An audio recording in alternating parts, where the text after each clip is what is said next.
Hey, what is up? What is up, everybody? This is Zerofats, aka Cam Jennings, coming at you on behalf of epicconversions.com. Welcome to the first ever Easy Money Show. This is my new show on my YouTube channel. I'm excited to get into it. You might wonder what the Easy Money Show is about. I'll tell you.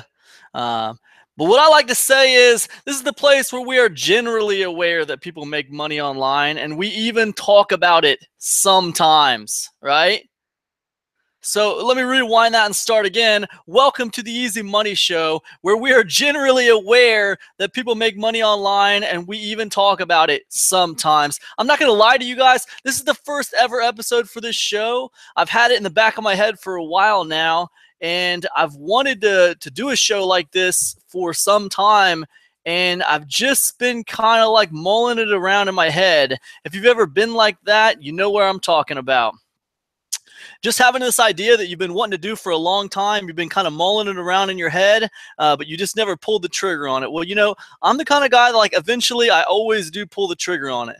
I always do. You know, I fixate on things for a while, and then when the time is right, I come back to it and I make it happen. And, you know, the time was right. The time was right for me to do this show, the Easy Money Show. And I'm excited to do it. I'm excited to get into it, man. And this is going to be a big part of what I do online moving forward.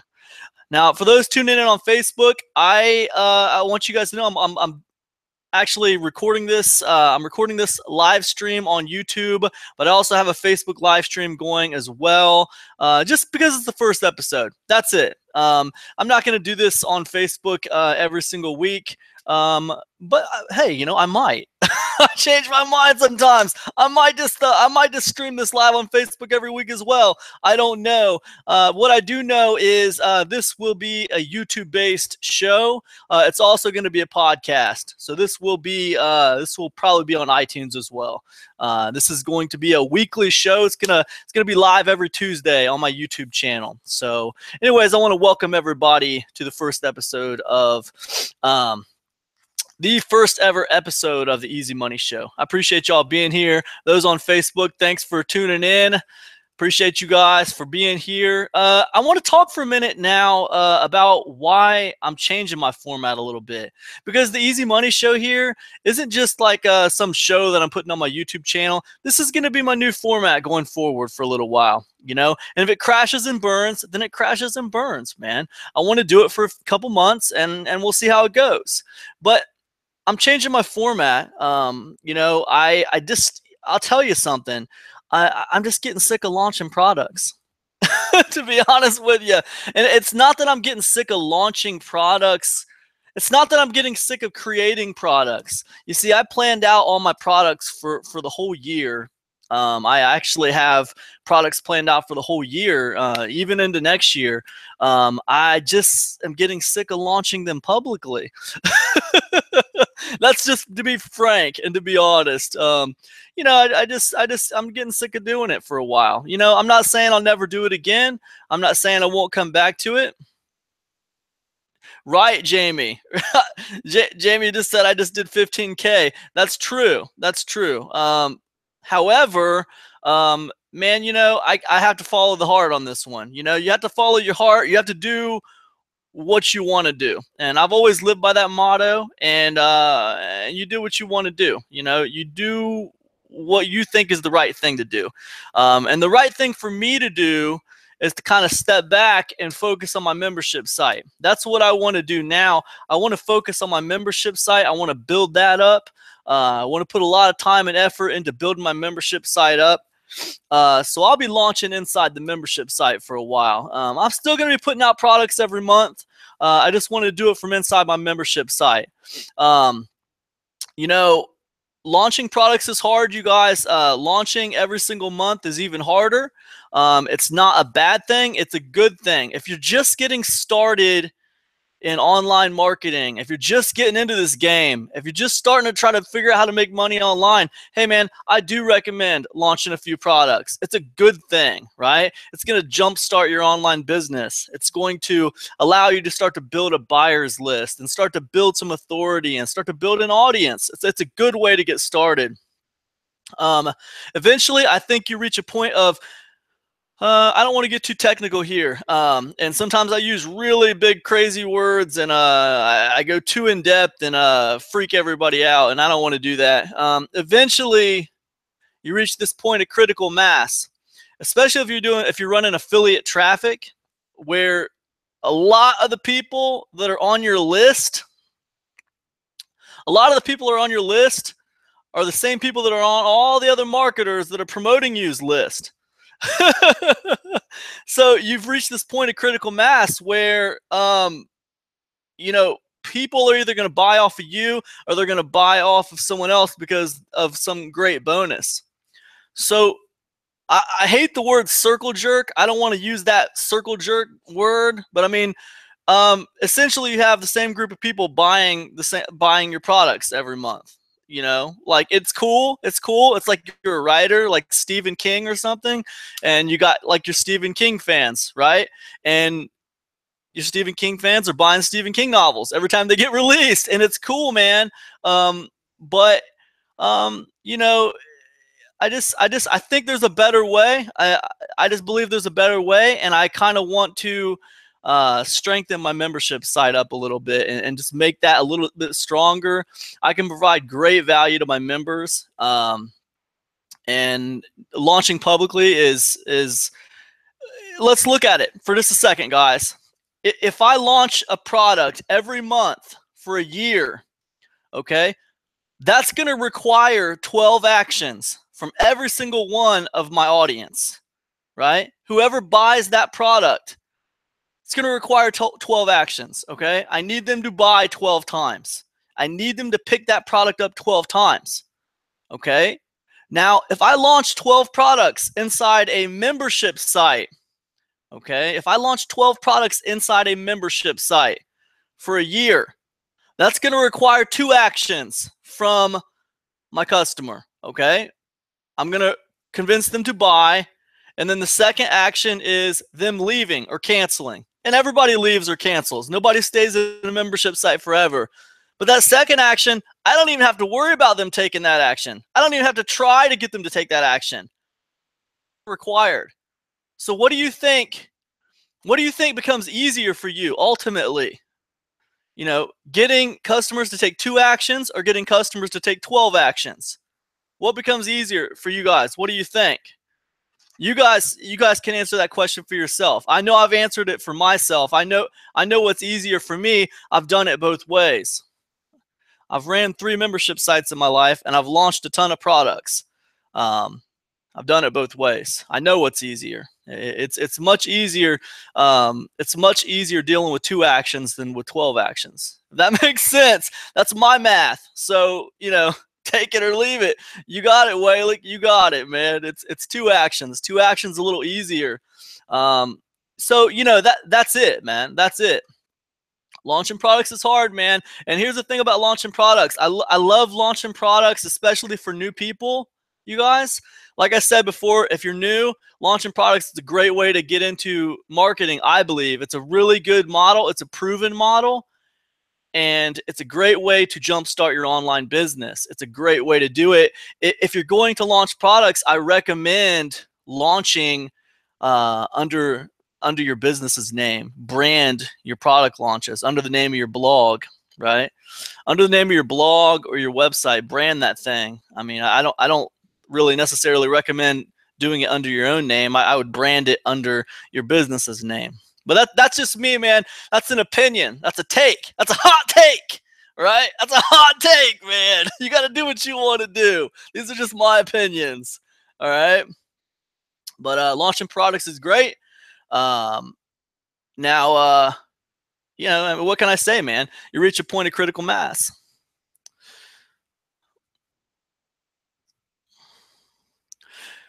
Jamie says, why not under your own name? What are the cons? The cons of the cons of launching under your own name.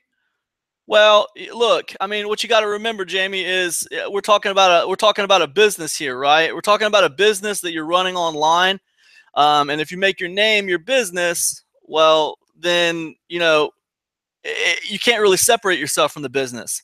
What happens if you want to outsource content creation? What happens if you want to outsource, traffic? What happens if you want to outsource this? What happens if you want to outsource that? All of a sudden, you're like the face of the business. You are the business. It's your name. What happens if in like 10 years and you want to sell your online business? How do you sell your own name, right? So that's what it is for me. Also, I think subconsciously, when you name your business something separate from you, you kind of treat it more like a business. When it's just your name, I don't know. It's a little personal at that point, isn't it? It's a little personal now, isn't it? It's your name. Kind of hard to treat your name like a business. That's just me. I mean, just opinions, guys. Just my hot takes. And I've done it. I've done it both ways. I've used my own name before to do things, and I've used an actual brand to do things, and I prefer doing it with a brand because there's some separation there. I can outsource things a lot easier under a brand. I can sell my business easier under a brand, and I can treat my business like a business when I have its own name. It's easier for me to treat it like a business. That's what I'd say about that. Launching is hard, you guys. It's not just the 12 actions versus 2 actions example that I gave you guys. There's other things to it. There's a lot of competition in the launch game. And, I'm a competitive dude, so that doesn't bother me, but I don't always want to be competitive. It's tiring. It's tiring being competitive all the time. Sometimes it's nice just to start collecting members for a membership site and to teach people, just to provide value inside the walls of your membership site and not worried about, oh my God, this cat's launching on the same day I'm launching. Oh my God, it's going to be a war. Now we're all chasing each other's tails, man, trying to have the best bonuses, trying to do this, trying to do that, man, competing for sales on the same day. It just gets insane. It gets insane. And all of a sudden, sometimes it's like, man, we're fighting for that deal of the day. Make or break situation. Sometimes you spend all month getting prepared for a launch, and it all comes down to this. And sometimes there's a feel, you guys. There's a feel with launching products. There's a feel to it. I don't know if it's like that for everybody, but it's like that for me. There's a feel to it. Every time you go to launch, in your mind, it feels like this is for all the marbles. Like every month you're going to the Super Bowl or something, And that's a little stressful. That kind of high impact situation, where you're always feeling like it's for all the marbles. And then if you go every month, every month you finish that launch and you go right into the next launch cycle. You keep rolling, and it's like every month it's always for all the marbles every single month. And it's like, my last launch was not quite as good. It wasn't quite as good, and it led me to it really helped me to kind of look at my business and think about what I was doing, and kind of think about where my security lies, and why I need to focus on my membership site, and why I need to make sure I have a really good foundation in place like that. Because when you have a really good foundation in place, you can launch. You can launch whenever you want, but you don't have to do it every month. It doesn't have to be for all the marbles. You know what I'm saying? You can focus on your list building. You can focus on your membership site, and you have a nice solid foundation. So that's kind of where I'm coming from at you guys. Launching inside your own membership site is nice. It's not as competitive. You don't have to compete quite as much. So like I said, I'm a competitive dude. I like to compete as much as the next guy, but it gets a little tiring after a while. I like doing affiliate marketing, but everybody should understand, when you do affiliate marketing, you're cannibalizing your list a little bit. You have to understand that. Everybody should understand that. Affiliate marketers are very valued in the internet marketing space. Affiliate marketers, we get a lot of respect in the internet marketing space because we know how to drive traffic, right? We know how to drive really hot traffic. That's why we are valued in the space. But as an affiliate marketer, you have to understand you cannibalize your list when you send them at other people's stuff. So you have to be able to keep goodwill up on your list. And you also have to understand, it doesn't matter how much goodwill you keep up on your list. Every time you send your list to someone else's product, now all of a sudden you're sharing a lead with that person, and that person is going to start sending to your lead. So it doesn't matter how much goodwill you send to your list. You're compounding competition. You are compounding your competition every time you do it. Every single time. So you're going to make your list more unresponsive. The more you affiliate market with your list, the more unresponsive your list is going to be because you're cannibalizing the list. They're going to be getting hit from everywhere. And that's just the way it is. I'm not trying to paint a grim picture. I just want everybody to understand, what's happening when you're doing affiliate marketing. I love affiliate marketing. Don't get me wrong. I love affiliate marketing. I love promoting products that aren't mine. I love rising to the challenge and finding different angles to promote cool products. I love doing it. But you have to realize what's happening.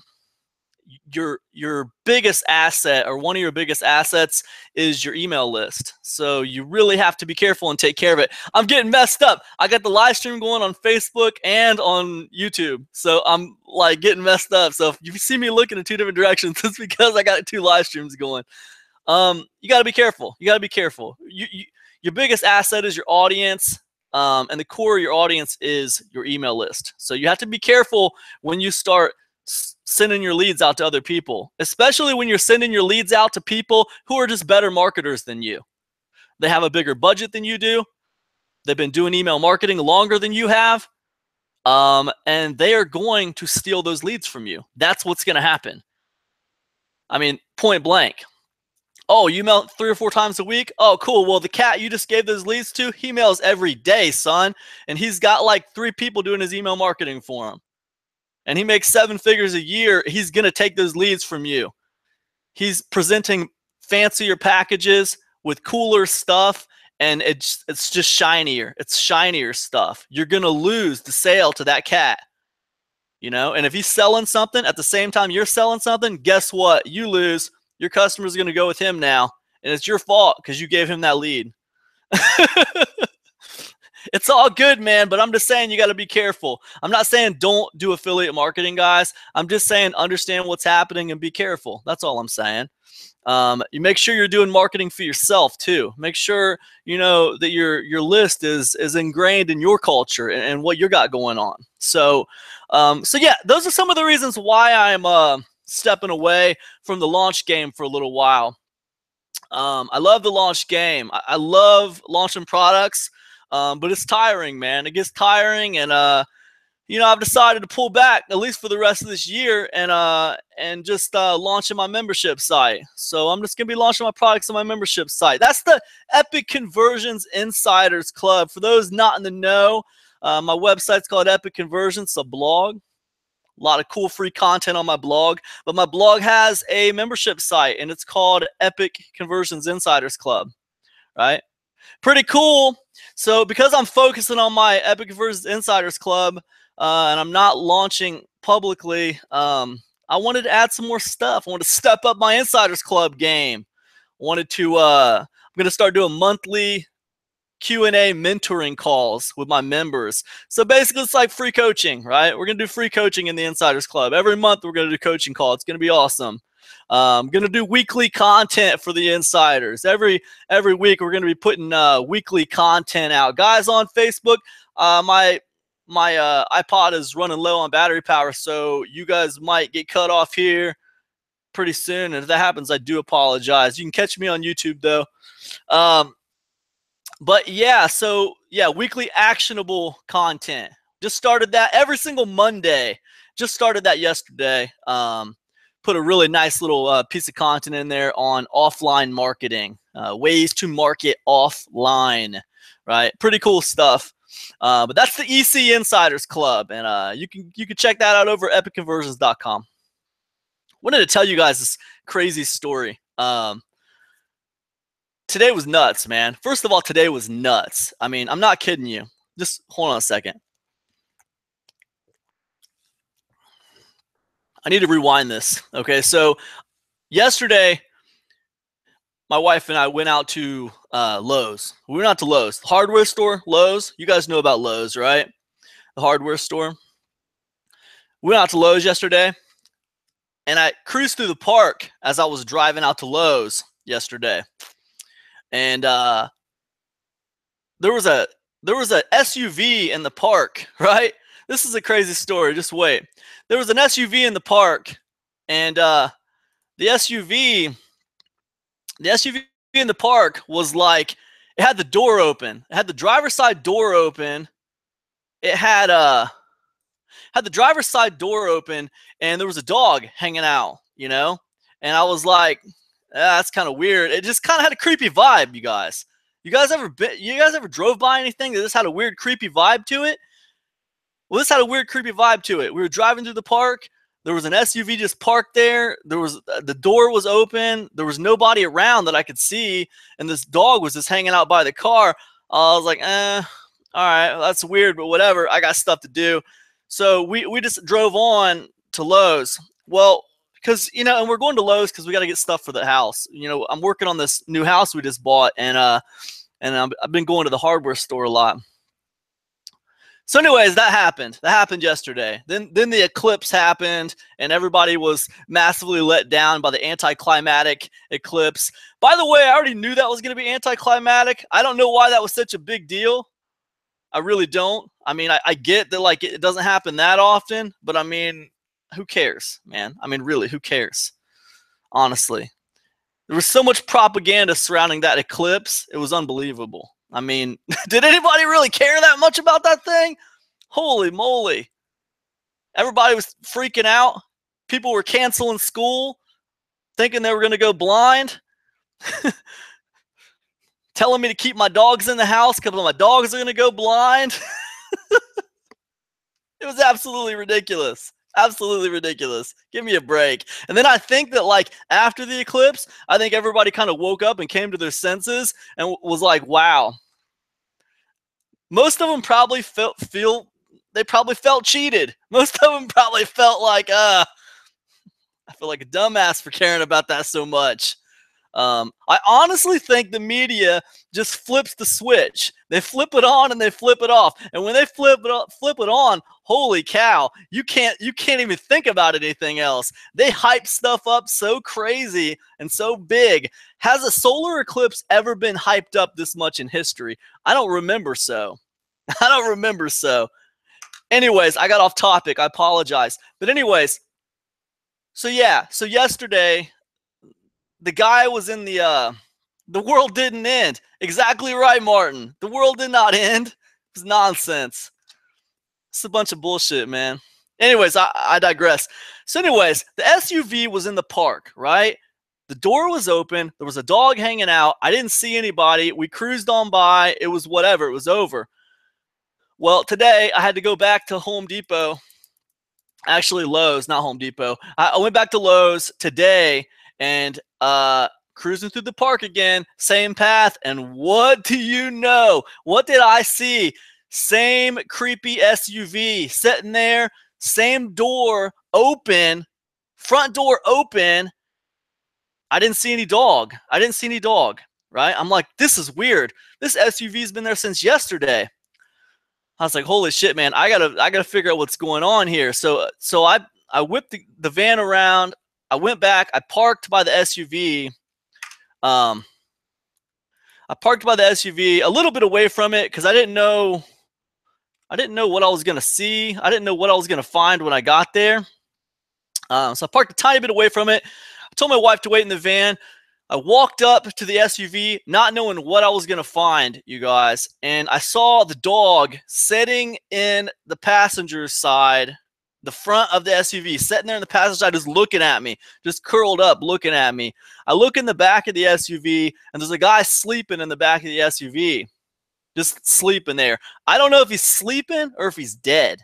I honestly don't know if he's sleeping or if he's dead. Now I'm starting to think the worst, and I'm like, man, this cat died in the back of this SUV yesterday, and this thing's been here since yesterday. That door's still open. That dog's still there. And it was, listen, you guys, it was a big dog, okay? It was a big German Shepherd, all right? It was a big German Shepherd. It was insane. So the dog was looking at me like, don't you get too close. You know, he's looking at me like, I'm going to attack you if you try to get too close, you know, to my master. But I'm sitting there looking at him like, man, you know, I'm afraid this guy's dead in the back of this SUV. This dog's looking at me like he wants to eat me or something. So I don't know why I didn't yell to the guy. And I think in my mind, I thought, man, this guy's dead. I don't know why I didn't yell. I should have yelled at the guy. I should have yelled at him. I should have been like, hey, wake up, man, wake up. I don't know. I didn't yell at him.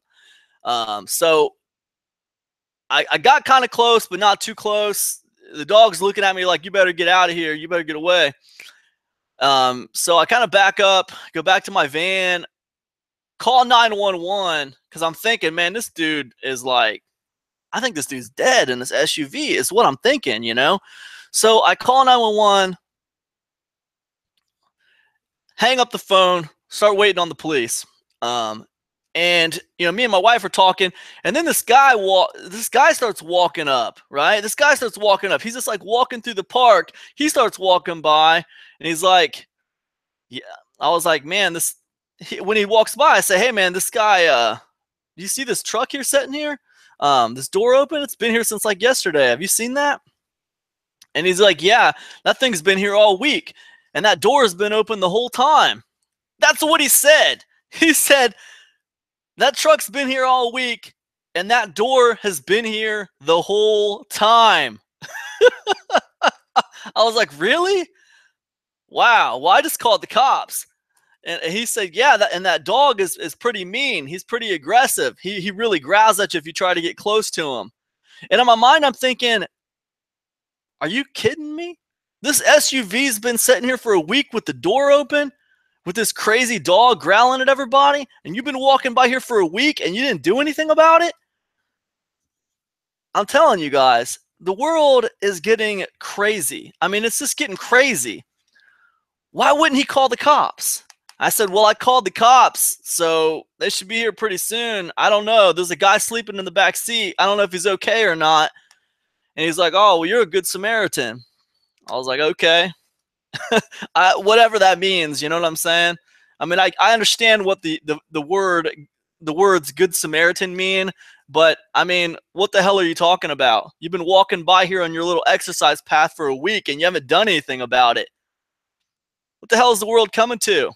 I'll leave that up to you guys. You guys can answer that one. Open-ended question. What the hell is the world coming to? So anyways, that guy's like, whatever, and he keeps on walking. So then a few minutes later, the cops show up. The cops show up. They get out, and I say, hey, man, be careful. There's a big dog in the front of that SUV, and he looks pretty damn big. So and the cop stops for a second, and he's like, nods his head. He's like, okay. Then he goes around to the other side where the door's not open, so the dog can't just like instantly like rip his jugular out. And he taps on the window, and I could have swore I thought for sure this guy was dead, you guys. But he taps on the window, and the dog starts barking viciously at him when he taps on the window. And instantly, I thought I made the right decision and not going up there and trying to wake that guy up or check his pulse or something, because this dog was like, get the hell away. But the guy taps on the window. The cop taps on the window. The dog starts barking crazy. And the dog barking crazy wakes this guy up, and he's like sleeping in the back seat, and he wakes up. And when he wakes up, man, I just feel this like feeling of relief, like, oh man, this dude's alive. That's awesome. That is just freaking awesome. So I think he must have been camping out in the must have been a homeless guy camping out in the park for like a week. And I guess his door was open because, he was sleeping in the back seat and he was leaving the door open so the dog could get in and get out of the car whenever he wanted to, I guess. So I asked the cop if he needed anything else from me. And he's like, nope, you're good. So my wife and I took off, and we went about our business, went to Home Depot, or Lowe's, I should say. Went on to Lowe's and bought some stuff for the house. But it was a crazy story, man. It was just a crazy, crazy, crazy story. But the point of that story is this, man. How do you just watch something that seems so wrong for so long and not do anything about it? How do you do that? I mean, it just feels like we live in a world today where we have so much information and so much at our disposal. We just have so much, but we do so little. We take so little action. And it's just like, it seems like it's it's just a side effect, man. It's a continuation of what I see online. People not taking action. People just not taking action, man. I mean, this cat literally watched this SUV for a week with the door open. This dude just sleeping in the back seat. Did nothing. I don't know. Just zero action taken. I don't know what it is, man. It's like a plague sweeping through the world right now. People just don't want to get involved in anything. They're afraid. They just want to go about their business and not get involved in anything. It's amazing. What are you going to do when it's you with the problem? What are you going to do when it's you having the problem and you need help and you need someone to get involved, but no one wants to get involved in anything? No one wants to reach out and help you. What happens when you're bleeding on the sidewalk and people are just like crossing to the other side of the street because they don't want to get involved? It's amazing. It's amazing. Man, the dude could have been dead in his car for a week. It's amazing. Anyways, thought I'd share that little story with you. It's interesting. This week inside the Insiders Club, and I did talk about this, but I released a new piece of content in the Insiders Club yesterday. It's the weekly content series. I'm putting weekly content in the Insiders Club now. And yesterday I put a nice little piece of content in the Insiders Club about offline marketing. It's a little piece of content to help you with your offline marketing. And I was thinking about offline marketing from the stance of what would I do if there was no internet? How could I start a business if there was no internet? Right? And that's kind of how I was approaching the idea of offline marketing. And I understand a lot of people who use offline marketing, they combine the two. They combine online marketing and offline marketing, which I think is fantastic. I think it's great. And if you do any multi-level marketing, you'll see a lot of people combining those two things, especially when they're out there doing the recruiting and they're trying to recruit people for their multi-level marketing schemes. That's another subject. I don't even want to get down that road. Multi-level marketing schemes. I know there's some good multi-level marketing products out there. I know there's some good multi-level marketing programs out there, but there's also some bad ones, right? Can we all admit that? Can we all admit there are some bad multi-level marketing programs out there? In fact, we could probably argue there's a lot of pyramid schemes out there that are operating under the guise of multi-level marketing. We could probably say that. Could we not? I'll let you guys decide. You fill in the blanks. Let me know in the comment section. But I'd say we could say that pretty easily. Now look, Mary Kay. I think Mary Kay is awesome. I mean, I'm a dude. I don't buy a lot of Mary Kay. But I'll tell you something. I was inspired deeply when I first lost my job. When I first lost my job in 2010, they got me on the road into this online marketing thing. One of the things I did was I went down to my local job and family services, and if you don't know what that is, that's the place where people go to sign up for unemployment and welfare and stuff. And I went down there because I was trying to figure out, I had already signed up for community college. I just lost my job and I signed up for community college, and I was like, it hadn't picked up yet. My community college hadn't picked up yet. Like I wasn't going to be able to start until like the fall quarter, but like I lost my job at the beginning of August. So I had like a gap there, and I'm just not the kind of person to just like, I can't just like sit around, man. I got to be executing something, right? That's just kind of how I'm wired. I got to be executing something.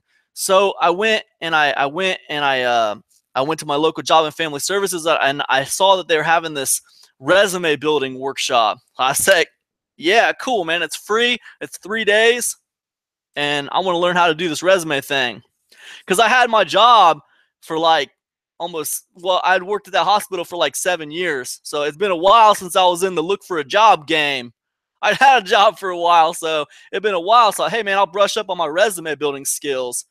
I knew I was getting ready to go to school, but still, man, you never know. I mean, it's always good to know how to do a resume and get a job, right? So it was a 3-day class, and the teacher said, hey, man, I think you'd be really good for this soft skills workshop we got going on. I said, what do you mean? What's a soft skills workshop? What's that? He's like, soft skills is like, basically it's how you interact with other people. It's your people skills, how you socialize with people and stuff like that. And I was like, yeah, I don't know, man. And he's like, well, listen, man, I think you'll get a lot out of it. I think you'll think it's really awesome. I was like, all right, well, cool. I'll talk to my wife about it. So I did, and I ended up joining that soft skills workshop training, and it was 2 weeks long, and it was awesome, man. It was awesome. If you guys ever get a chance to go to a soft skills workshop, I highly recommend you do it. But anyways, this was amazing. And one of the speakers who came in to talk to us was this lady from Mary Kay. And I probably told this story before, but I'll tell it again. But the point is, this lady came in from Mary Kay. She had already earned like 3 pink Cadillacs. And if you don't know anything about that, basically at Mary Kay, the better you are at selling and stuff like that, you can earn pink Cadillacs at Mary Kay. I don't know the details of it completely because I've never worked at Mary Kay before. But she had already earned 3 pink Cadillacs. She credited a lot of that to self-belief and affirmation statements. She was really big on affirmation statements. And her thing was, look, man, and she said this, your brain believes the things that come out of your mouth more than anybody else, right? Your brain believes whatever comes out of your mouth more than anything else. So you got to be very careful with your language and how you talk about what you're going to do, how you talk about what you're doing, and especially how you criticize yourself. You have to be very careful when you start spitting out negative stuff, right? So she believed this, and I never really heard of affirmation statements before this, but it was a big turning point for me, man, because here I was looking at someone who said, hey, this stuff works, and it seemed kind of hokey to me, and it seemed kind of like, yeah, whatever, man, okay, but she had all this proof to back it up. She was like, no, look, I'm doing really, really well. I mean, she was really, really successful in her business, and she credited to that. But she'd look in the mirror in the morning and she would like say her affirmation statements while she was staring at herself. And then when she was like going somewhere in her car, she would repeat her affirmation statements. And she said this worked amazingly well. So, anyways, that's how I got into the soft skills training. Yeah. So offline marketing, the thing, I don't know how I got into that, man. I don't know how I got into talking about that, but the point I was trying to talk about was, and I totally got off topic and I apologize, but the point I was trying to talk about was, how would you market offline if there was no internet, right? How would you do it? How would you run a business offline if there was no internet, right? The internet has been a man, it has changed so much for us, hasn't it? I mean, we're able to do so much now with the internet that we couldn't do before, or at least it felt like we couldn't do before. I was thinking about it, and like I said, yeah, I did put a nice piece of content in the Insiders Club this week on offline marketing and how to generate leads with offline marketing. But um, the question, how would I create a business with, offline marketing if I didn't have any internet to fall back on? It was a really interesting question to me, man, and it was kind of challenging. I mean, how would you do that without the internet at all? Well, the most basic thing, and this is the most, that's always the best, right? To keep it as simple as possible. Well, I remember when I first got back to Ohio after, I was in the Navy for 5 years, you guys. And then when I got out of the Navy, I moved to Rhode Island for a while, and then I moved back to Ohio. I'm from Ohio originally, but when I first got out of the Navy, I did some traveling, and then I moved back to Ohio. So when I first moved back to Ohio, I'd forgotten about this until this offline marketing thing I was thinking about. But I'd forgotten about this, but I did some guitar lessons. You guys might or might not know this, but I actually play guitar. I'm a musician. And when I first got back to Ohio, I had a guitar lesson business. And the way that I did this guitar lesson business, it was $20 for a half an hour lesson, right? $20 for half an hour lesson. And the way that I got my clients was, I'd go to local guitar shops and I'd hang flyers, guitar lessons, $20 for half hour, and I'd cut little snips in the bottom of the page. This is old school flyers, right? And you can do this without a computer, right? You can write the flyer up. You can write the flyer up with a Sharpie marker. I think that's what I used, the Sharpie marker. It wasn't professional looking at all. And I think I wrote all of them. I don't even think I took it to like a Staples or anything to get copies made. I think I just hand wrote about 5 or 6 of them, and I took them to all the local guitar shops. Hey, thanks, Tony. Thank you, sir. I took them to all my local guitar shops, and I hung them up. They have my phone number on them at the bottom, little tags at the bottom, because I'd cut I'd put the little snips. I cut the little snips in the paper at the bottom, put my phone number on each snip, so people could just take a little tag off, and like they'd have my phone number, right? And I got calls, and pretty soon I had like 4 or 5 clients, right? Guys, that's no different than a membership site. You got people coming for guitar lessons every single week, paying you $20 for a half-hour guitar lesson, right? That's pretty good. Pretty soon you're making $400 or $500 a month giving guitar lessons, right? It's not that hard. It's not that hard. So I would say, and I did that business. And I'll tell you something, it wasn't that hard for me because I knew how to play guitar, right? And I knew how to talk to people, right? I could talk to people. I was cool. At this point in the game, I'd already been in the Navy for 5 years. I'd met all kinds of people. I had dealt with tons of personalities. So, kids coming to me wanting to learn how to play guitar, it wasn't no thing, man. I was a music lover, and whatever they wanted to learn how to play, we could work on it. We could work on it. I could show them how to do it, right? So it was cool, and it worked for me. But what if you don't know how to play guitar? Because I know most of you guys watching this don't know how to play guitar. I get it, and I think that, first of all, throw the guitar thing out, because that's not important. The important part was the offline business was functional because I learned a skill that other people were interested in learning, and then I advertised for it in places where those people would hang out. It's no different, right? I found something, a problem that a targeted market would want, and then I went out there and I found where the targeted market was hanging out at, right? It's the same thing we do online, you guys, right? You need content, you need a distribution model, right? In this case, the content was my service. It was service. I was showing people how to play guitar, and my distribution model was simple, right?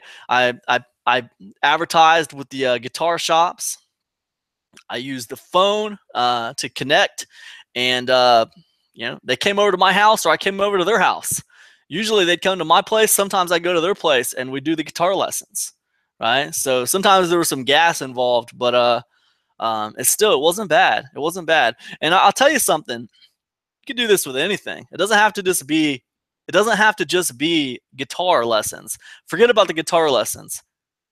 What if you decide, hey man, you know what? Why don't I start a grocery shopping business? I'll put some flyers at some grocery stores, and I'll be the guy who will drive you to the grocery store once a week. If you got a lot of elderly people in your town, maybe they could use someone who would take them to the grocery store once a week that's pretty dependable. Maybe they could use someone just to go to the grocery store and pick up a few groceries for them once a week, right? Because it's hard for them to get out there and do it because they're old. There's a lot of different little ways you could do that, man. And you don't need the internet to make that business thrive. I mean, these kinds of businesses are almost like membership sites, right? You get clients and you keep clients, man. And as long as you're providing good service and you're helping them, man, it just works out. I'll tell you something. Businesses like that very quickly turn into $400 or $500 a month. Very quickly. They really do, and you could probably make that $4,000 or $5,000 a month if it's the right service, if it's the right thing you're teaching, right? If it's the right thing you're providing, right? And you guys, all you got to do is just think outside the box a little bit. If you feel like you don't have any skills, first of all, I promise you're wrong. If you've ever worked a job in your life, you have some skills that are transferable. You ever worked at a store before? Oh, okay, cool. You have some salesman skills probably. You've probably been trained in sales. You probably know a thing or two about it. You might not be the expert, but you're probably a step or two ahead of the guy who's never worked at sales. Have you ever gotten a couple of jobs before? Maybe you're good at teaching people how to get jobs. Trust me, there's a lot of people out there that could use someone to teach them how to get a job, right? Trust me. There's a lot of things out there you're probably pretty decent at. You just don't realize it. You never thought about it before. But if you feel like you're not good at anything, then acquire a skill. Look around your town and think about what kinds of things people are interested in learning around your town. I'll tell you one thing. I bet you I could clean up on that how to get a job thing. I bet you I could, The only problem with that is people who are trying to get a job don't have a lot of money. People who are trying to get a job do not have a lot of money. So they're probably not going to be able to pay me anything. That's the only problem with that little idea right there. They probably don't have a lot of money. But I'll tell you something, man. There's one person who knows how to get a job. It's me, I know how to get some jobs, man. I'll tell you that right now. Man, I get real technical with it, you guys. Like when I go looking for jobs, I haven't done this for quite a while. Back when I used to do jobs, I'll tell you something, man, I would research the company before I even went for the interview, right? I would research everything about the company. So when I went in for the interview, man, I knew about the company. I would ask my interviewer questions about the company. That would impress the hell out of my interviewers, right? And they'd be like, damn, man, this dude, he really. Then when they asked me, hey, man, what kind of position would you like to work at here? I would say things like, hey, man, I want the position that's going to give me the biggest chance to advance, man. I feel like I can be a real value to your company, and I want to advance, man. I want to move up the ladder, and I really think I can do it. I really think I provide a lot of value for this company, right? And that's what I always answer that question with. And that always put me in good positions with companies, man. Too many people when they're trying to get jobs, man, too many people just go in there like, they don't know, man. That's ridiculous. We got the internet, man. You can look up the internet for most asked job questions, most asked interview questions. You can look that stuff up now. You couldn't look that up back when I was trying to get jobs. I'll tell you that. Man, back when I was trying to get jobs, you couldn't look everything up on the internet like that. Now, man, you should be able to have legit answer for like, where do you see yourself in 5 years? You should be able to bang that right out. You should be able to know exactly what they're looking for when it comes to an answer for that question. Any kind of abstract questions they're going to ask you to throw you off guard, man, you should be able to find all the tricks on the internet, right? And I know about them all, man, because I used to actually do interviews my last job that I was at, I actually was part of a group. We did group interviews. There'd be like a whole group of us. You want to talk about a crazy interview? Try doing an interview where you have a whole council in front of you asking you questions. That's a tough interview right there. You got a whole group of people throwing questions at you, all sitting there looking at you, judging you. I was on a council like that, and we did interviews like that. So I learned all the tricks for interviews, man. But they're all out there, man. They're all on the internet. You should have no problems if you're out there trying to find a job. You should have no problems with that.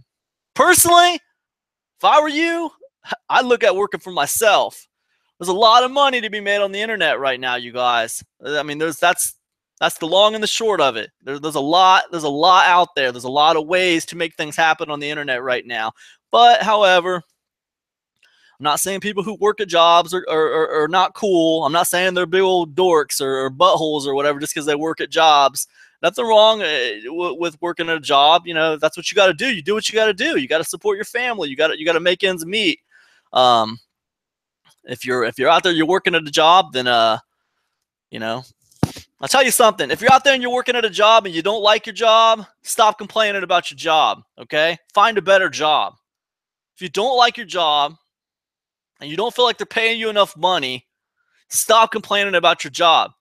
My wife and I was just talking about this the other day, about this whole McDonald's thing. I don't know if you guys remember, like last year, I think it was, not too long ago, all the McDonald's employees were complaining they weren't making enough money. They wanted to make more money. I laughed, man. I thought it was just funny. I mean, because, man, it's like, why are people so entitled these days? Why is this new generation so entitled? They act like the world owes them something. The world don't owe you anything. It just doesn't. The world doesn't owe you anything. I tell you, man, a lot of these kids, they got a hard road coming. They really do. They don't get it, man. The world doesn't owe you a thing. If you walk into this world like you're entitled and everybody owes you something, man, the world is going to chew you up and spit you out.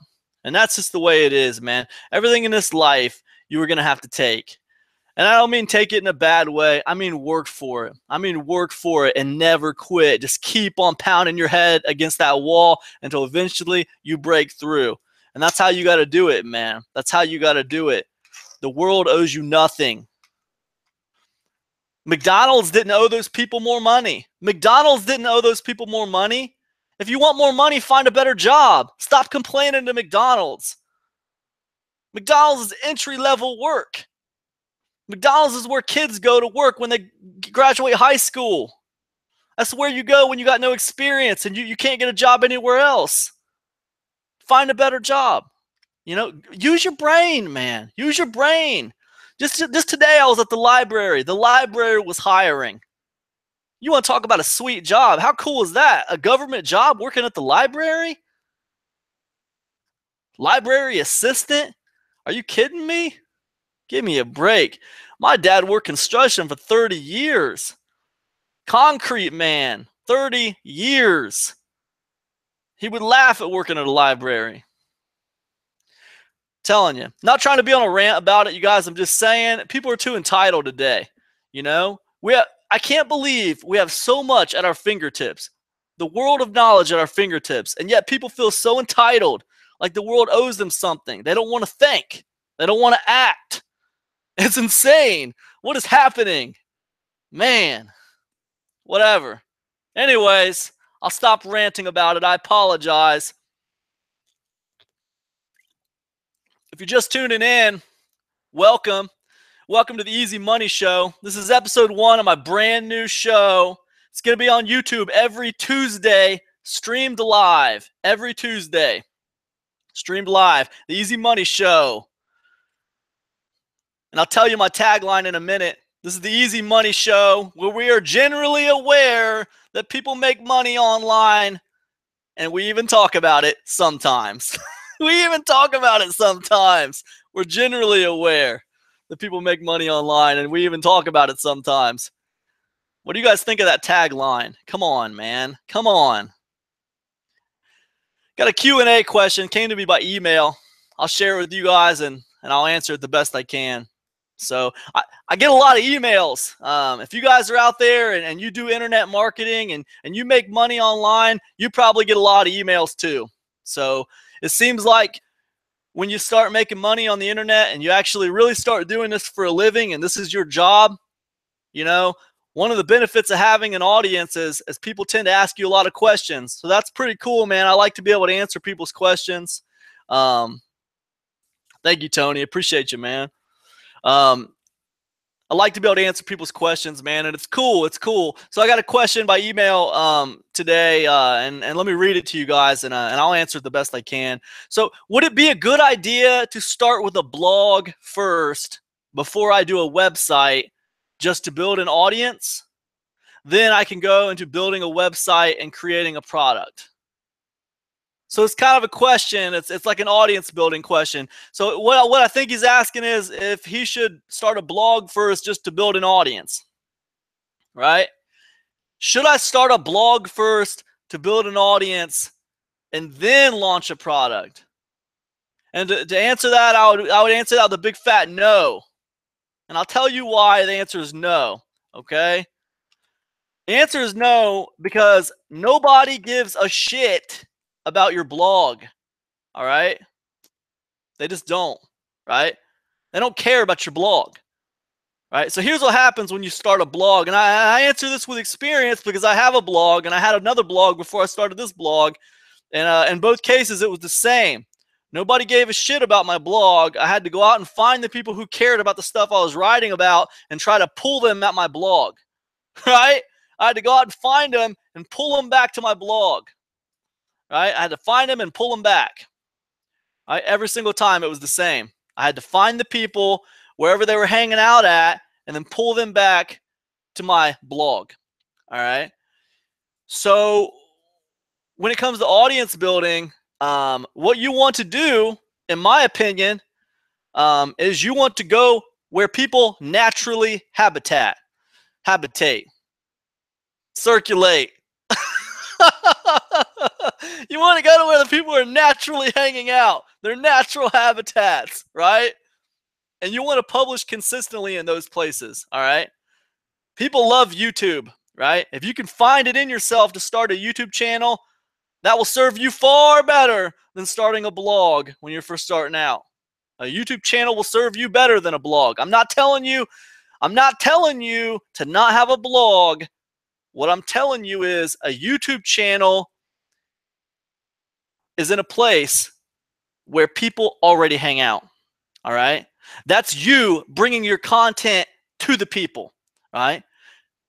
You put your content on a blog, and you're going to have to bring the people to the blog, okay? If you want to start an audience, if you want to build an audience, you build an audience where the people are already hanging out at because you're eliminating a step, right? Build your audience where the people already are. Why?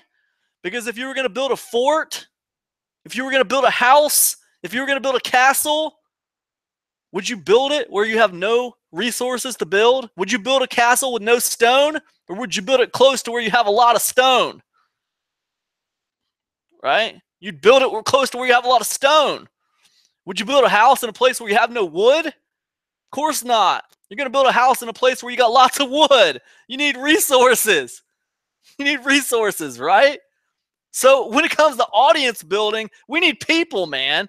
We need people. Let's build the audience in the woods where there's lots of wood, right? Let's build the audience in a place where lots of people hang out. So if we look at it like that, then it makes sense to build our audience on a place like YouTube. It makes sense to build our audience on a place like Facebook. It makes sense to build our audience in a place like LinkedIn, right? Or Twitter, or Pinterest. It makes sense to build our audience in a place where people already hang out, right? Then always the next question will be like, well, how do I build the audience there? Dude, it's the same way you would have built it on your blog. You publish consistently. You were going to do one article a week on your blog. Well, shit, why don't you do one article a week on YouTube? Why don't you do one video a week on YouTube? It'll serve you far better. And if you want to do the blog, cool, man. Put the video on the blog too. But it needs to be in a place where you got people, right? That's their natural habitat. No one's natural habitat is probably ever going to be your blog, right? No one's probably ever going to care about your blog the way they care about Facebook or YouTube or LinkedIn or whatever, you know? And if you want to know what all the natural habitats are, it's easy, right? You just ask yourself, well, you know, what site does the average person like always go to when they get on the internet, right? For a lot of people, that's Facebook, right? A lot of people hit Facebook when they get on the internet. For a lot of people, it's also YouTube, right? A lot of people hit YouTube when they get on the internet. They're hitting it for different reasons. They're hitting Facebook because they want to interact, right? And they're hitting YouTube because they want to learn or they want to be entertained. So there's different reasons there, but the fact is all the same people are hitting those sites, right? But then you got other people who are a different crowd, right? They're a different crowd. You got the Instagram crowd, right? You know, so you got people hitting the gram like multiple times a day. The gram. You like that? That's the shortened version for Instagram. We just call it the gram now. I learned that from Gary V. The gram. Gary V's cool. You guys like Gary V? He's got some cool videos, man. I like Gary V. He's always motivational to me. Very motivational. I like him. But yeah, yeah, that's what I would do, man. That's what I would do. To answer that question, I would focus on building my audience on a platform where people naturally habitat. I'm not saying don't start a blog, but start a blog in conjunction with what you're doing on that platform. If you're smart, use the content that you're putting on that platform and also put it on your blog, right? So you're maximizing the reach of your content that way, right? You're pulling in people in for your blog, you know, with SEO, organic search traffic, but you know, you got the social media angle. You know, you're going to the people. You know, look, you're putting your destiny in your hands when you go to the people and you put the content there, right? You chase the people down who care about the crap you're talking about, and you put the crap you're talking about in front of them. That's putting your destiny in your own hands, right?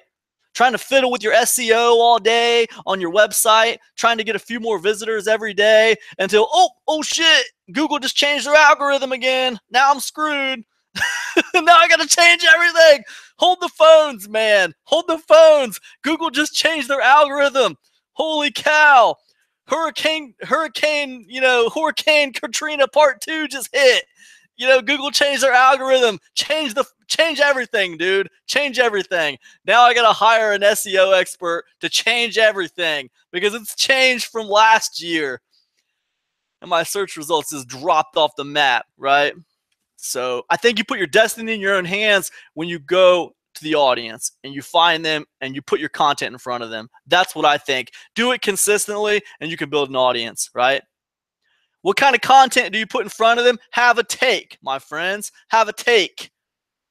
Don't just give them information. Have an opinion. Have a take, right? People don't follow information. People follow opinions. Maybe you see that as a good thing. Maybe you see it as a bad thing. I see it as a real thing. It is what it is. Take it. Don't take it. If I were you, you guys know what I'm going to say. If I were you, I'd take it to the bank. So anyways, you know, been working a lot on my new house lately. For those that don't know out there, just recently we closed on a house. And it meant a lot to me because it's the first house I ever bought, first of all. And second of all, it was bought entirely with independent income, right? And I didn't buy it right out. I'm not saying I bought the house right out. I got a loan from the bank to buy the house. But that's kind of even cooler to me than buying it right out. And I'll tell you why. Because, see, I went to the bank, you know, and I said, you know, look, I want to get a house. I'm a I'm an entrepreneur. I work for myself. And they said, okay, cool, no problem. We need your income tax statements for the last 2 years. We need profit loss statements for your business. So it was like boom, boom, boom, boom, boom. I gave it all to them, and we got it lined up, got approved for a loan, and we were able to get a house, right? And it was cool. And it was cool because the bank trusted me with a bunch of money. They didn't just trust me with a bunch of money. They trusted my business with a bunch of money. They saw me as someone who is consistently making money for myself. They didn't see me as some kind of risky investment. So I thought that was pretty cool. Not that I need a bank to validate anything for me. Not that I give a crap what the bank thinks. But it's just nice to reach another milestone. It's nice to reach another benchmark. You guys feel what I'm saying? We don't need the banks to validate anything for us, do we? We know where we're headed. We know what our visions are. We get it.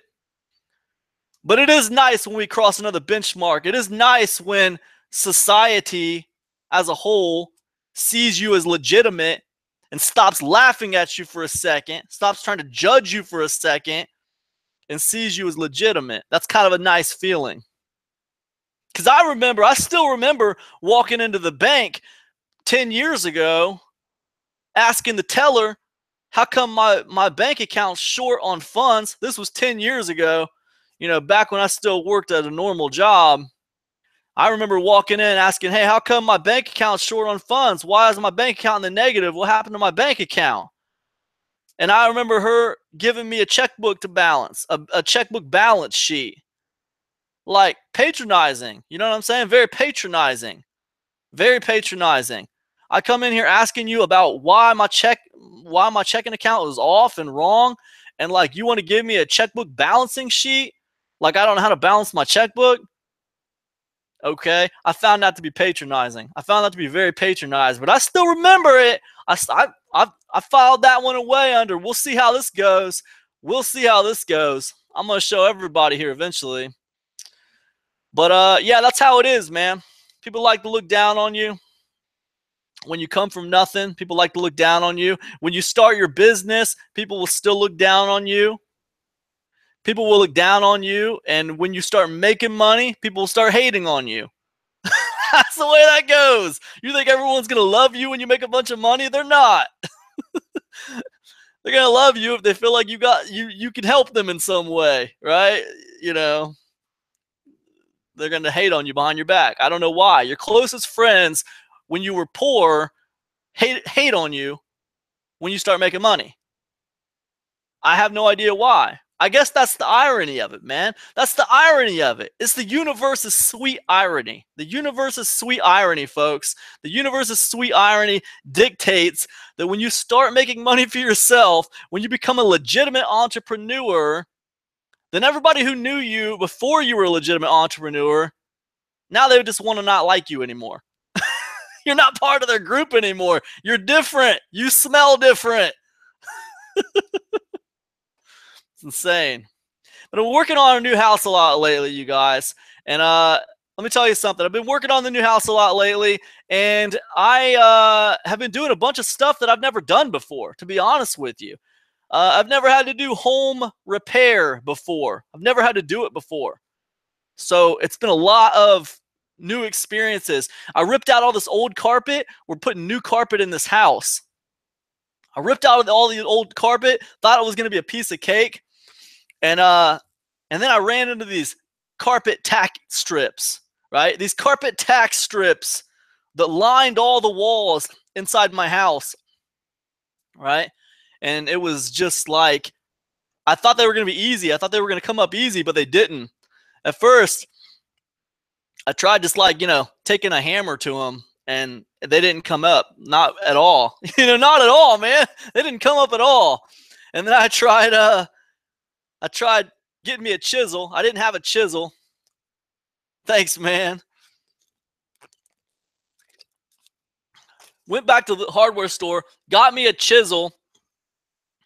I said, this is how I'm going to do it. This is going to be easy. Went back home with my chisel and my hammer. I said, here's what I'm going to do. I'm going to pound on this chisel. I'm going to pound the hammer on the chisel, and these things are just going to pop right up. Yeah, right, man. It didn't work like that. They didn't pop right up. They kind of like, some of them disintegrated. Some of them like would just not pop right up. It just was not working out very good at all. So I got frustrated, and I poked my hand with the damn tack strip, and they're really sharp, by the way. I don't recommend doing that.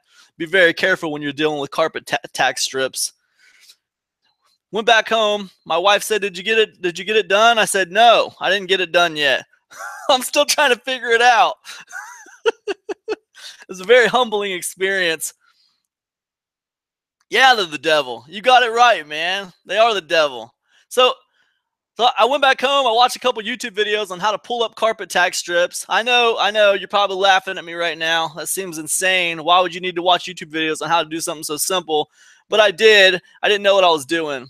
So watched some YouTube videos, found a guy who said the best way to get them up is with a shovel.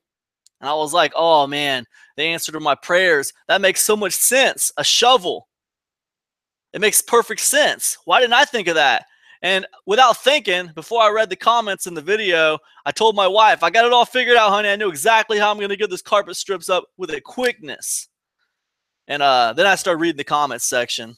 And everybody was calling that guy an idiot because he said, if you try to take up carpet tack strips with a shovel, you're going to ruin your trim. You're going to ruin your trim of your house. You're going to mess everything up. You're going to scratch your floor up. It's going to be horrible. You're an idiot for trying to do that. And this, like, now I'm confused because I'm like, oh man, what the hell? I don't want to ruin my trim. What am I doing? I don't know what to do. So I went out in the garage for the new house I just bought, and lo and behold, sitting in the corner, the previous tenants left. And listen, let me tell you guys something. This tool, it was like Pulp Fiction when, when Jules ask Vincent Vaughn if they're happy, and Vincent Vega, not Vincent Vaughn. Vincent Vega opens up the case, and you can see like something glowing, like shining on his face. And he's like, "Oh yeah, we happy, right?" It was like the Holy Grail, right? And I found the Holy Grail in this garage for this new house. And I'll tell you what it was in a second. It was a crowbar. And I saw this crowbar, and in my mind I thought, man, this is it right here. This crowbar could work. Crowbar is not quite as damaging as a shovel, but it's not quite as, dainty as a chisel, right? It's like somewhere in between. A crowbar is somewhere in between the daintiness of a chisel and the power of a shovel. There's the crowbar. Dude, let me tell you something. This crowbar worked like a charm. If you want to get carpet tack strips up, use a crowbar. That's all I got to say about that. Use a crowbar if you want to get carpet tack strips up. It works like a charm. They pop right up. It's fantastic. That's what I recommend. It's what worked for me. So what have I learned so far? I've been rehabbing this house. It's been great. It's been a great experience. When I first started, it was super frustrating because I was afraid I was going to mess stuff up worse than they already were, right? The house looked pretty good when we got it. My wife wants to change a bunch of stuff. I want to change a bunch of stuff. We're typical first-time home buyers, right? We want to change a bunch of stuff. We got this house and we wanted to look really cool. But I'm like, I've never done a lot of this stuff. And like, I'm kind of like, I'm afraid I'm going to break stuff. And here's what I've learned so far. And it's something I kind of already knew, but I guess I forgot it because we forget stuff, right? That's the crappy part. That's the crappy part about life sometimes. We learn things and then we forget them, right? But anyways, I kind of relearned this lesson. And it was like, the lesson was this, okay? Don't be afraid to break stuff, you guys. Don't be afraid to break stuff. Don't be afraid to fail, right? I mean, you have to learn. You have to learn, and you can't learn if you're afraid to fail. That's it, right? I want to rehab the bathroom. I want to put brand new carpet down in the house. I want to do this. I want to do that. But I don't know how to do any of that stuff. But if I'm afraid to fail, I'm never going to get anywhere with this house. I mean, I got to be ready to break down everything.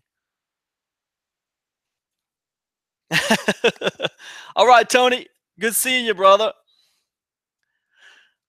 But I gotta be ready to fail, man. I gotta be ready to break everything just so I can learn how to fix everything. Because if I can break it, I can fix it, right? So that's what I've learned so far. I'll get back to you guys with more lessons I've learned as farther I go into this house repair project. But right now, one of the biggest takeaways that I've had from working on this new house is don't be afraid to break stuff. You have to learn, and you can't learn if you're afraid to fail. You can't learn if you're afraid to fail. This whole show that we're doing here, the Easy Money Show, it's on behalf of epicconversions.com. Make sure you get over there and check out the blog. It's on behalf of Epic Conversions Insiders Club. That's my paid membership program. It's a discount club, guys. It's only $10.80 a month. Okay. Now, what do you get for $10.80 a month in the Epic Conversions Insiders Club? I will tell you. You get free mentoring for one. We do a coaching call once a month in the Insiders Club. I just started that. I just started it. You get weekly actionable content. Every week I'm putting out new content in the Insiders Club. Every Monday, new content drops. It's always going to be actionable. It's always going to be actionable content. It's weekly actionable content, right? You also get a new product every month. And for a while, those products aren't going to be public. I'm not going to be putting out public products for a little while. I'm just going to be launching them in my membership program. I'm just going to be launching them in the Insiders Club for a little while. And why? Well, I talked about earlier in the show, but the reason why is I'm getting tired of launching products for a little while publicly. But that's what's up. So make sure you get over there and check out my blog, epicconversions.com. Make sure you check out the Epic Conversions Insiders Club. All right, it's always good. Always good. We welcome you. Love to have some new members. There's a special going on right now with the Insiders Club. It's $1.99 for a 7-day trial. 7-day trial, $1.99. So you can get in there and check out the Insiders Club, check out all the cool stuff, and if you like it, stay. You know, it'll be $10.80 a month. Cancel whenever you want. If you don't like it, just leave. You got 7 days to check it out. Do what you want to do. If you don't like it, just cancel and leave. Don't worry about it. Not a big deal.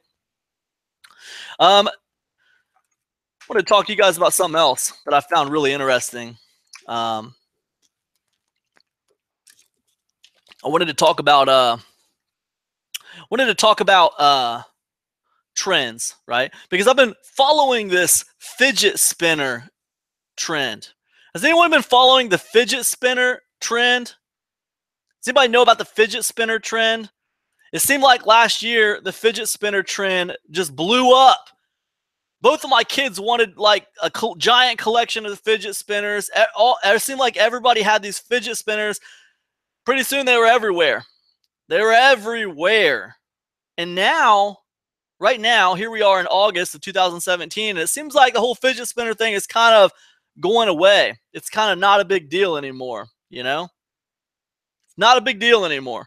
And I was thinking about the fidget spinner thing, and it kind of reminded me of the adult coloring book thing that happened a year or two ago. You guys remember when the adult coloring book thing just blew up, and there was like everybody cared about adult coloring books for a little while, and then as quickly as it came, it was gone. And I started thinking about these trends, and I was like, why do some things just like become massively popular, and then just for like, it seems like no reason, like as fast as they come, they're gone.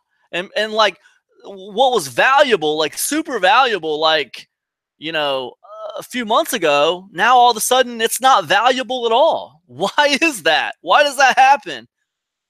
You know, and I started looking it up and I started researching it. Like, why do fads fade away? I mean, why do fads fade away? Why does that even happen? You know? And I kind of found a really interesting story, and I'll share it with you. Do you guys remember Farmville from a few years back? Farmville, for a while, everyone was playing this game on Facebook called Farmville, you know?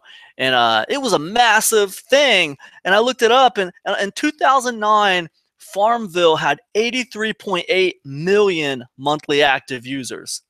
2009 was this giant big year for Farmville. They leveraged the power of Facebook to reach a ton more people, and everybody loved this game Farmville in 2009. In 2010, the company Zynga, who created Farmville, generated more than $36 million in revenue from this little game. This is where people were spending real money for virtual objects to do virtual farming, right? That equaled $36 million in revenue. That's insane, right? But they were doing really, really good in 2010. And after they made all that money, they said, hey, you know what? We're kicking ass. Let's release some more stuff. Let's do Cityville. Let's do Chefville. Let's do Frontierville. And they released those three, and they released a bunch more of these little Ville series games, right?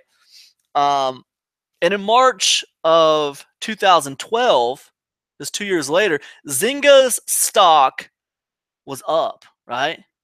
And the company was valued at $10 billion overall. That's what the company was valued at, $10 billion in March of 2012 overall. Now, this is the crazy part, okay? In November of 2012, the stock had plummeted by 80%. The new games that Farmville had put out, or the new games that Zynga had put out, they were just like, they were reskinned versions of Farmville, right? There wasn't a whole lot of difference. If you played Farmville, you pretty much got what Chefville was about and what Cityville was about and what Frontierville was about. I mean, you pretty much got the message. I mean, it was all the same game. It just looked a little bit different, right? And it kind of like really pointed out this whole idea of an element of mystery, right? A finite variability, right? And the idea of a finite variability states that, an experience that becomes predictive for a user, an experience that becomes predictive with use, it's going to wear out, right? If people get sick of something because it becomes predictable, right? It's just very predictable with use. They're going to grow tired of it, and it's going to go away, right?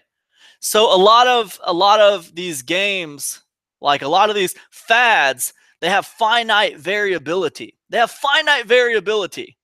It's just like a movie. A movie has finite variability. You watch a movie one time, and now you've seen it. You've seen it. It's predictable. If you watch it again, you know exactly what's going to happen. So what happens?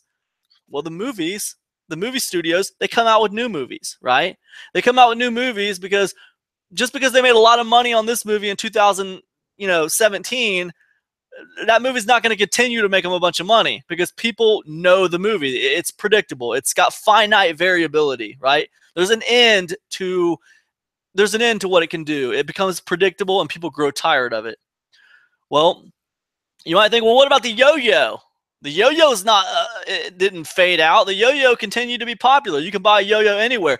Well, if you look at the yo-yo and you look at the history of the yo-yo, there was a point in time where the yo-yo was massively popular, and then it kind of just broke down to a normal level of popularity. But how did it become a classic? How did a yo-yo escape this idea of finite variability?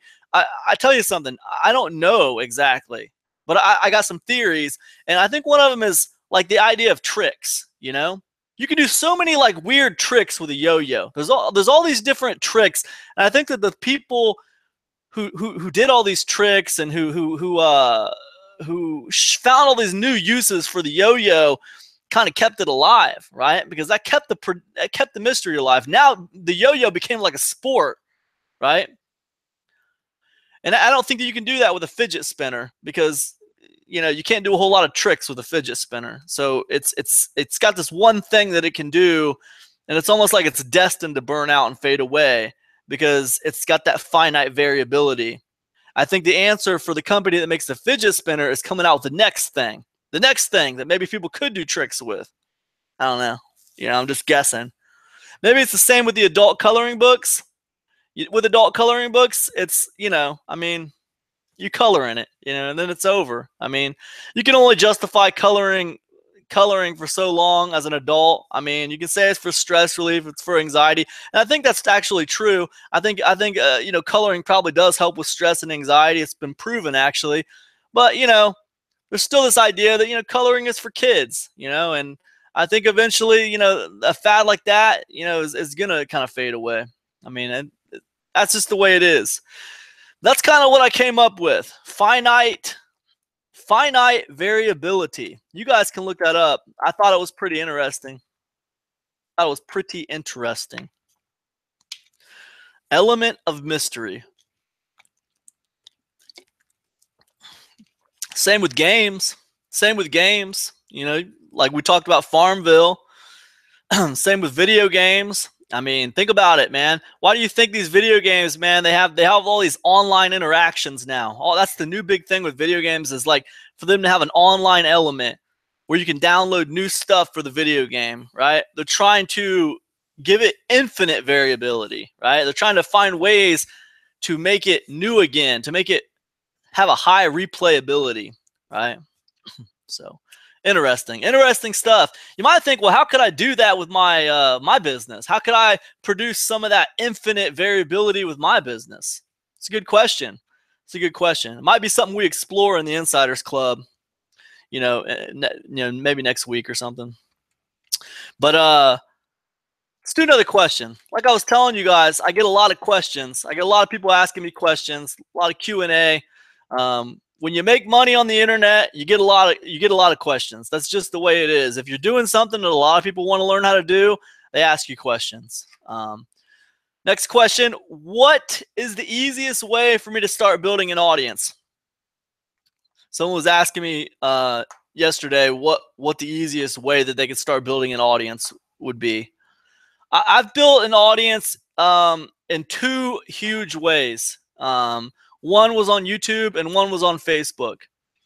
And here's what I'll tell you. I think that the audience that you can build on Facebook comes together a little faster. Well, it comes together quite a bit faster. But I think that the audience that you can build on YouTube is a lot stronger. It's a little stronger of an audience, right? You get more authority right off the bat with YouTube when you start publishing videos. So when you ask me what's the easiest way for me to start building an audience, the easiest way to start building an audience is to pick a place where people hang out at regularly and publish consistently there. Be part of the scene. Well, I think the best place to do it is on YouTube. That's what I think.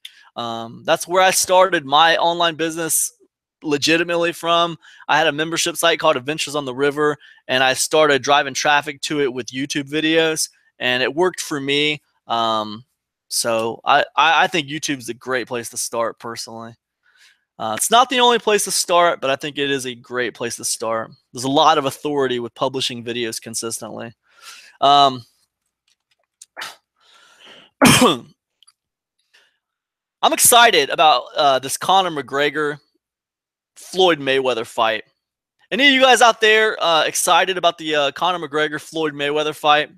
It's happening this weekend on the 26th of August, Saturday night. I'm excited. I'm fascinated by it, man. I am ready to watch it. I'll tell you what I think too. I think that Conor McGregor is going to knock Floyd Mayweather out. I think he's going to win that fight. I know a lot of people don't agree with me. I know a lot of people think I'm insane, but I just see it, man. I see that happening. I see it happening. He's a bigger dude. He's got longer reach. He's younger. He hasn't taken 2 years off. And McGregor he just has a way of making things happen. I mean, the dude just visualizes things and they get done. I don't know. I've been watching him fight for a long time now, for the last few years, and yeah, he never fails to deliver, But yeah, that's what I think is going to happen. But either way, I think it's going to be a super entertaining fight. I think it's going to be an entertaining night, and I think it's really cool, man. I mean, they're saying it's going to be $1 billion fight. Can you imagine? Can you imagine a $1 billion fight? Isn't that amazing? $1 billion fight. It's crazy, man. $1 billion fight. So Conor McGregor and Floyd Mayweather are both going to clear $100 million on this fight. You know? $100 million. Now, I remember, now listen, Conor McGregor started this whole thing in motion with this Floyd Mayweather thing. It's documented. You can go back and look it up. McGregor was talking about fighting Floyd Mayweather years ago. It's documented. And then when this all started coming to pass, we're talking about two very confident men here. Two very confident dudes. Neither one of, McGregor did not want to take less money. He wanted to make $100 million. Floyd was going to make a whole bunch of money. Conor McGregor wanted to make a whole bunch of money. He wasn't going to settle for the $20 million, even though $20 million is a lot of money to me. That seems like a lot of money to the normal person, but not Conor McGregor. Now, keep in mind, I don't think McGregor's never had a fight that produced even that much money before. maybe he has. I don't know. I'm not an accountant. I'm not in his books, but $25 million is still a lot of money. I mean, but he wasn't willing to accept Floyd Mayweather making tons of money off of the fight and him only making like $25 or $30 million. He wasn't going to accept it, right? He wanted it to be just a certain way. And I'll be damned if when this fight finally got done, when the deal finally got signed, he's happy with the amount of money he's making. He's going to be making over $100 million. It's amazing, right? Floyd Mayweather is happy with the amount of money he's going to be making. It's going to be way over $100 million. I think I saw an interview. Floyd Mayweather said he was going to make about $300 million off this fight. They're going to make that money whether they win or lose. Whoever wins, whoever loses, it doesn't matter. Floyd Mayweather's probably going to make about $300 million. Conor McGregor's probably going to make about $170 million off of the fight. It's going to be the biggest fight in the history of fights as far as like how many people are interested in it. I'm interested in it. Did anybody see the four show tour that they both went on, where they went to 4 different cities, and it was just basically a kind of a back and forth where they both talked, and they don't like each other, man. I really just don't think they like each other. Floyd Mayweather, I know he's been documented saying he doesn't like Conor McGregor. He doesn't like him. He just doesn't like him. And he also says that in this fight, he's going to take the fight to Conor McGregor. He says someone, this is not going to go 12 rounds. Someone's going to get it, right? That's what he said. And this is the fighter that he's been dubbed the most defensive fighter of all time. Floyd Money Mayweather, the most defensive fighter of all time. He doesn't really knock people out anymore. He's a very defensive fighter. Some say the best defensive fighter of all time. And he's saying now he's going to take this fight to Conor McGregor. Conor McGregor says he's going to take the fight to Floyd Mayweather. So we'll see what happens. The first man to back up is going to lose the first battle. That's what McGregor says. I don't know if Floyd is just saying he's going to take the fight to Mayweather to McGregor, and he's just saying that to play games. And I would tend to imagine he's going to fight his fight. I would tend to imagine he's not going to go to Conor McGregor and take a bunch of damage, right? Because I've seen that left hand of McGregor's, and I've seen the accuracy of the right and the left, and it's pretty damn scary. So I would tend to imagine if he takes the fight to McGregor, he's going to take a lot of damage. And I don't think that's going to be good for him. That's just me. That's my thoughts. I know a lot of people disagree with me. But we'll see. And we'll see pretty soon, because that's coming right up. That's coming right up Saturday. So we're about to wrap this up. We're about to wrap this episode up of the Easy Money Show. I want to thank everybody for tuning in tonight with me, hanging out with me. Want to remind everybody, Epic Conversions Insiders Club has got a special trial offer going right now. It's $1.99 for a 7-day trial. It's a great membership program, you guys. It's only $10.80 a month.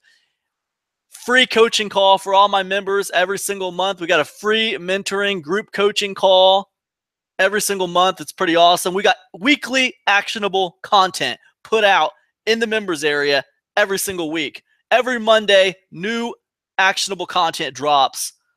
We got a new product that comes out every single month in the Insiders Club, right? It's a great value. It is a discount club through and through. And I've told my Epic Conversions Insiders Club members, it's going to stay a discount club. It's always going to be $10.80 a month. I don't care what crazy stuff I put in there. No matter how much value I cram pack in that club, it's going to be $10.80 a month. It started as a discount club, and a discount club it will stay. And that's it. Anyways, I want to thank you guys for tuning in for this very first episode of the Easy Money Show. I appreciate you all. This is the place where we are generally aware that people make money online, and we even talk about it sometimes. I hope you guys all have a fantastic Tuesday evening, and I will see you next Tuesday. That's a wrap for the Easy Money Show. Peace, everybody.